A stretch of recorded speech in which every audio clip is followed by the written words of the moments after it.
দেখুন বন্ধুরা, একটা সিঙ্গেল লাইনের রেলওয়ে ক্রসিং, যেখান থেকে বড় গাড়ি ছাড়া পার হওয়ার মতো কোনো রকমের রাস্তা নেই। পুরো লাইনটাই স্টোন চিপে ভরা, গ্রানাইটে ভরা। সেখানে একটা 3 চাকার টোটো, যেটা কেবলমাত্র ব্যাটারির মাধ্যমে চালিত হয়, 5 জন প্যাসেঞ্জারকে নিয়ে এই ড্রাইভার দাদা লাইনটা ক্রস করার চেষ্টা করছিল। আজকে একটা টোটোর দাম 1 লক্ষ টাকা থেকে 1,20,000 থেকে 1,30,000 টাকা।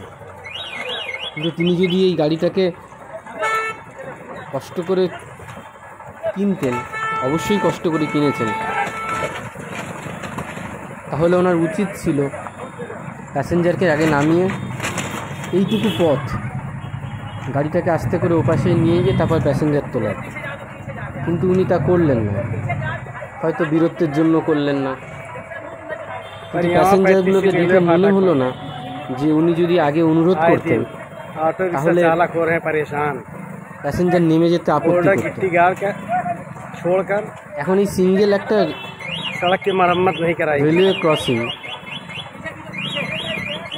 যেখান থেকে হতেই পারে একটা ট্রেন উল্টো দিক থেকে ছুটে আসতে পারে। আজকে এই লাইনের কাছে যদি দাদাগুলো না থাকতো, এই মানুষগুলো না থাকতো, তাহলে কীভাবে ইনি যে এটা পার করতেন সেটা উনিই জানেন।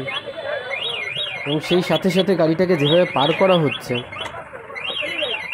এই প্যাসেঞ্জারগুলোকে নিয়ে যতটা উপার্জন হতো তার থেকে অনেক বেশি ক্ষতিটা গাড়ির হয়ে গেল। কিন্তু আমার মনে হয় জীবনটাকে এইভাবে এত সহজ করে না ভেবে